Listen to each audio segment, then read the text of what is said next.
Good morning, Zimbabwe. This week's current affairs program will feature Honorable Takuzwa Ngadziwore, a youthful parliamentarian and key voice on issues affecting Zimbabwean youth. The conversation will explore the role of Parliament in driving youth development and national transformation. Change Radio is the place for inspiring dialogue, igniting change, and we bring in voices that matter, voices that inspire change. So without much ado, we will introduce you to Honorable Takuzwa Ngadziwore. Welcome to the program, Honorable Ngadziwore. Well, it's exciting to have you on the program today. And as you had the introduction earlier, the conversation is about patriotism and youth engagement in Zimbabwe.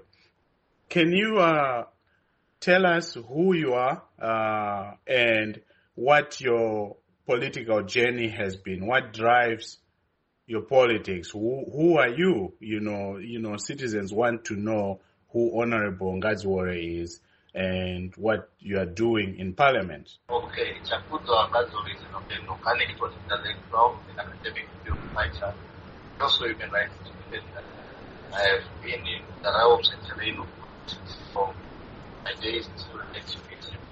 I led as a student of president and moved on to lead the biggest student movement in the country, the Zimbabwe National Students' Union, as president. I also moved then to lead the youth wing for the Citizen Coalition for Change by then led by Chamisa. And myself, as a parliamentarian, I hold a 5-year agenda which is centered around number one, to promote sustainable youth education, number two, to improve a pragmatic education system which is anchored on skills development, number three, to preserve more progressive laws and repeal those retrogressive. Number four, to promote youth empowerment and employment. And lastly, number five, pioneer and fight against drug and substance abuse. That is my parliamentary agenda. And as someone who is representing the Hara Youth Movement, I speak vocally on the aspirations of young people who I believe are marginalized and also systematically excluded from the body policy of our country in terms of benefiting from the opportunities that it should relate to them. So in short, that is Takuzwa Ngadziwore from a political identity perspective and also from an agenda policy making. Oh. Well, thank you so much, Honorable, for that extensive resume. And that is why we have you today, because you are the best voice to talk about youth empowerment, youth-related issues, and also to talk about what patriotism is. You know, I know that you had a powerful delivery in Parliament regarding what patriotism is, and particularly how it relates to young people. So can you tell us a little bit what your sense of what patriotism is in the Zimbabwean context? I think there are many discussions around defining patriotism from a scholarly point of view. So it is much more important to define patriotism from the perspective of context, which is why I delve into the statistics around how young people are being affected, tapping into the material conditions and realities that are affecting them. So it is unjust and also a spirit of justice for us not to believe that patriotism is when the government, which is the state, prioritizes job creation. You know very well that post-mobility is the restoring rate in this country. You know very well that corruption is been at the center of the day-to-day business of government, destabilizing its performance and also corroding public administration. So it is my submission that patriotism is when we resist corrupt tendencies as a nation and move also to offer quality education to our people, which is enshrined in the constitution of our country. You know, Section 75 speaks to quality education, which is accessible and affordable. But it is also in the best interest of us understanding patriotism as a concept which affords every child, be it in the remote areas, be it in the urban areas, quality education. Patriotism is also a concept by which we realize fundamental rights that are enshrined in the supreme document of the land. We want to make sure that young people speak out and they don't get tortured, abducted.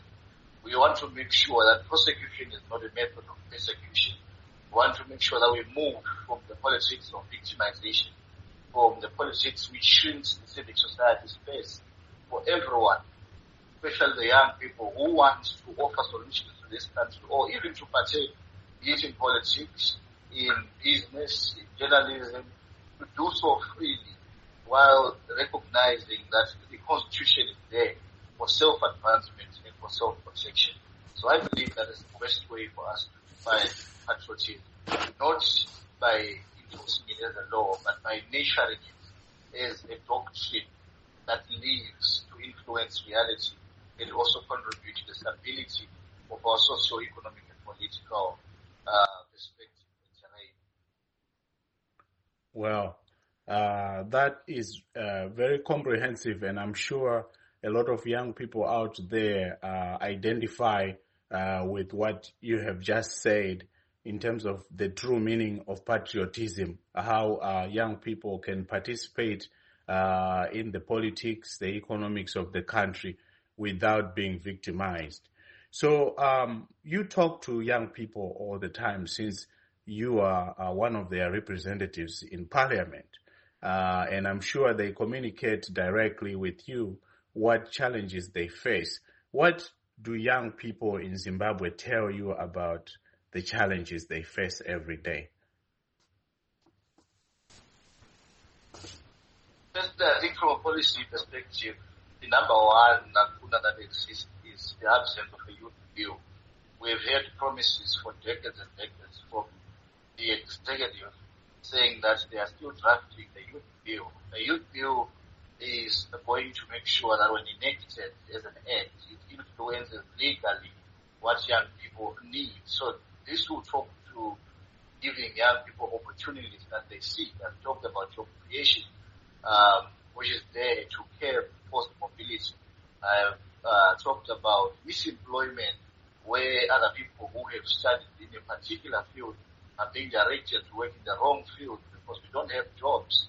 There is underemployment. Someone who is studied with flying colors reduces themselves to work in another profession. And I think these are part of the challenges that young people face. And regardless of all this, I also think that the ease of doing business has not been something that we need to see as a country. Those who want to partake in business struggle because there's no capital injection by the government. We have had the Power Bank coming through, but it offers loans for $100 when it's hard for people to start business, meaningful business practices. So I believe that these are part of the challenges that young people are facing in Zimbabwe. They also have much to do with the education system, which is structured and distorted in a way that it does not offer quality. But also, I think we have a dysfunctional health system, and this affects young people, particularly those who work in the sector, the young doctors, the young nurses, but also the patients themselves, because beyond all that we represent, I believe that young people are part of the citizens who should benefit from a functional healthcare system. So I think challenges will go on and on from that, but I believe there is much that can be done. Thank you. Thank you for that.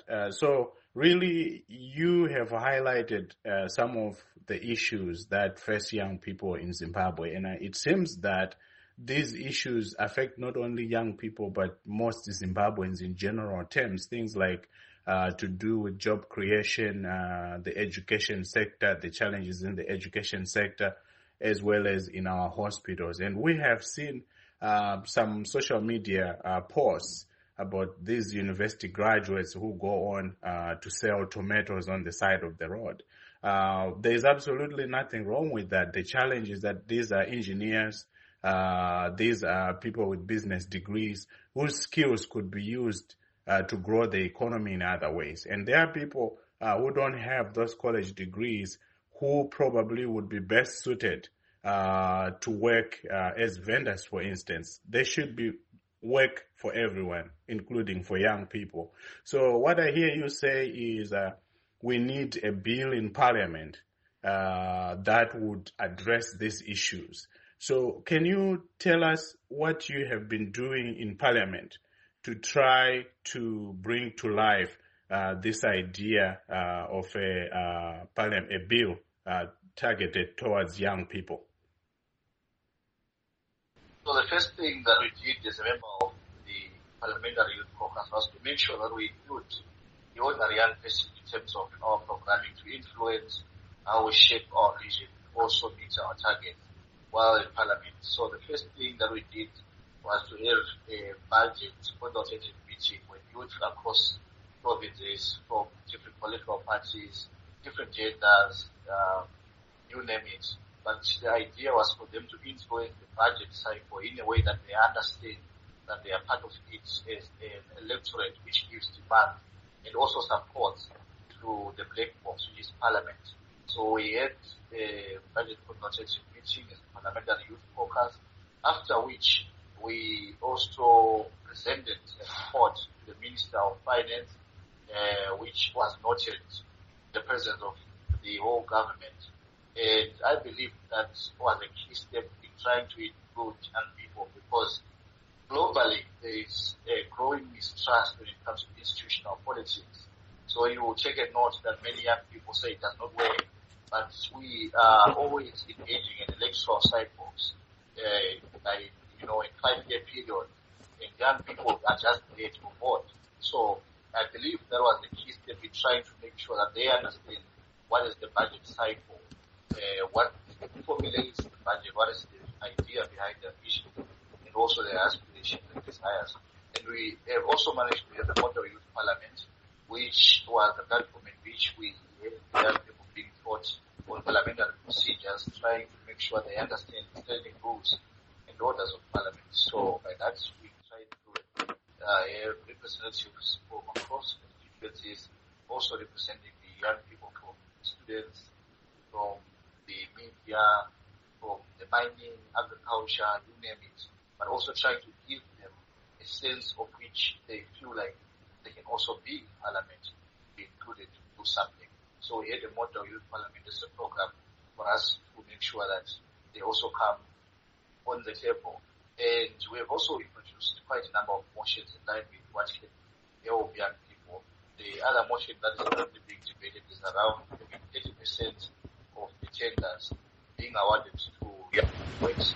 Yes, I was saying there is also a motion currently in Parliament which is trying to get and strike a debate around having young people get 80% of the tenders that come through as a way to benefit young people in the country. Of course, there is much debate around how this happens, how polarization affects such opportunities, members of the particular political party getting most of such opportunities once they've been established. So we're also trying to debate and make sure that it's fair to everyone who is in the particular field for them to perform when those tenders come through.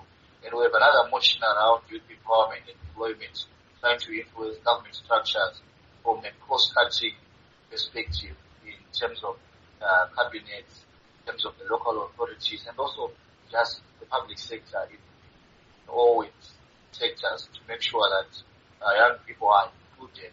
Whenever they are hiring, there should be a percentage of jobs that are offered to young people, regardless of where they come from, and also just noting down their competencies. So much is being done around that as for now in Parliament, and I'm on and on trying to mention how we have been trying to push for young people to be at the center of everything. We have also been advocating for the youth group. Last week we had a meeting with the ministry trying to hear where the youth bill is in terms of the processes. And they are saying, no, we are making amendments, but the voice still needs to be heard, not only from parliamentarians, but also from members, be it from civil society, from religious groups, from government itself, just to put on us with a comprehensive law that impacts positively on the lives of young people. Well. There's a lot there to unpack. In terms of this awarding of tenders, the social media out there is awash regarding tenderpreneurship. So if there is going to be an allocation for young people, it would make sense to make sure that you have these youth organizations with clear mandates maybe being awarded these tenders in a process that is fair, and that that will make sure that it's not the same political actors who get access to these loans. So I will move on to the next issue as we wind up, Honorable. What are your views on the rising cost of college tuition and limited grants, and why is the government not guaranteeing loans or grants for students, and what policies could address this gap? I think in terms of why they're not doing it, it's just them being virtuous enough to understand how education plays a crucial role to influence the future that we need to see. Government comes up with 2030 middle upper income economy, such brilliant policies, but then at the end of the day, they're just paper. Once you then not fund the education system, states that you are managing from your responsibilities, also the understanding sector that can then influence development of the perspective for us to meet the dictates of the first world countries, 21st century, the revolution, which comes with AI, covering the digital divide. So it also speaks to government just neglecting also international stipulations like the Abuja Declaration and also other key aspects which influence that education must be funded. So education financing government level is something that really needs to be realized. To see how the lecturers are protesting each and every day, government just knows such outcries, which are genuine, because these are people who need to know quality of education of the lives. So I believe that for us to be able to finance the education system, it starts with the budget cycle. Adequate funding to be placed for us to pay our lecturers, to pay our teachers. Secondly, the learning environment itself should be much more favorable for them to access the technologies that are thriving in the current world. Also important to note that adequate funding from government can ensure that they subsidize the fees that other people are paying. As it is right now, we are writing an obituary for the education sector, and this is done by disenfranchising those who should also acquire quality education. But I believe that once we finance the education sector, this can then improve a lot. But also importantly, beyond financing, I also believe that is to have strong monitoring and evaluation mechanisms that then ensure that we are implementing the right education curriculum. We are also making sure that we have a pragmatic education system, which is aimed at continuous development, like I have said, because clearly from this also project of the nation, we need people who get in with their real work in terms of engineering, in terms of even real people from the political divide from India sector. So it also still talks to us financing those different capabilities, how global an education system can thrive for countries like Norway, countries like United States of America, like Canada. There's also a government scholarship that are comprehensive enough to contribute from a lifelong perspective when it comes to the professional life of students, the academic life of students. So it means the government should also set aside grants and also scholarships for young people, but also importantly, beyond financing education from a budget perspective, reducing the loans and grants for young people to get into the education system. I also believe that it is important from a policy point of view to have key policies that make sure that the Ministry of Finance realizes the importance of education as a drive for us to attain a Zimbabwean forward. Thank you. Oh, thank you so much, Honorable. Very clear. I think you touched on our second last question, really, talking about experiences from other countries. Is there anything else you have learned from your travels across the world to see how youth policy in Zimbabwe can be adapted based on the successes and failures of other nations? Yes, definitely. I think someone who has traversed various corners of the world and led much in terms of how other countries are serious when it comes to education and also importantly making sure that young people is concerned and taken care of.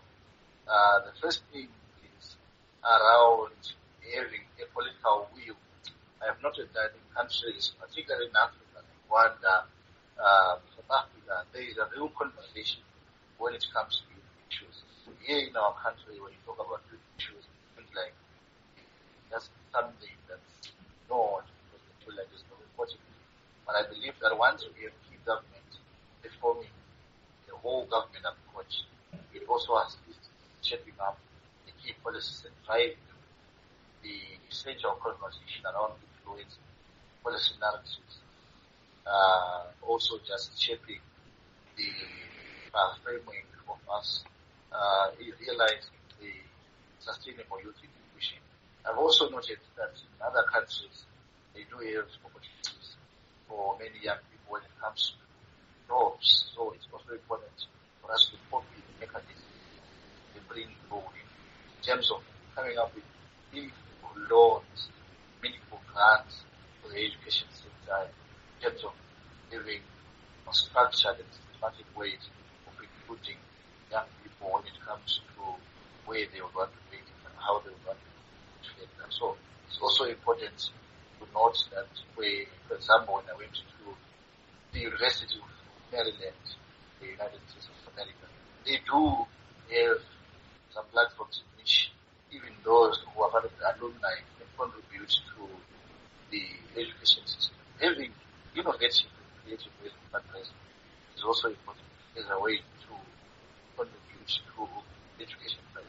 Not just relying on people paying and milking finance that you give. Wow. That's very powerful, Honorable. So lastly, Zimbabwean youths want to know who you are outside Parliament, outside the formal settings. What are your hobbies and personal interests outside Parliament? Wow, I think, my personal interest really are around just being consumed with I do listen to music, yes, as a way of refreshing. I do also go to the gym just to make sure that my health is good in shape. I also read a lot of books.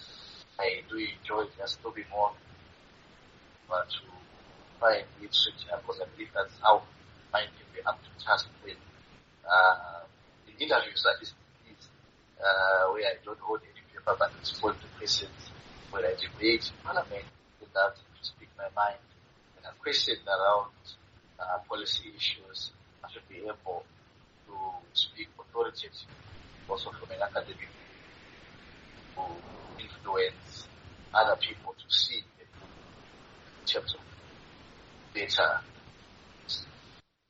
Wow. Yeah, those are my hobbies. Well. That's a lot there for us to unpack, Zimbabwe. This is Honorable Takuzwa Ngaziwore. We have really enjoyed having you today, and I know we're headed into the weekend. I do hope that you have a great weekend, and we look forward to having you here again on the Change Radio Current Affairs program. Thank you, Honorable. Thank you so much. I appreciate it. Thank you.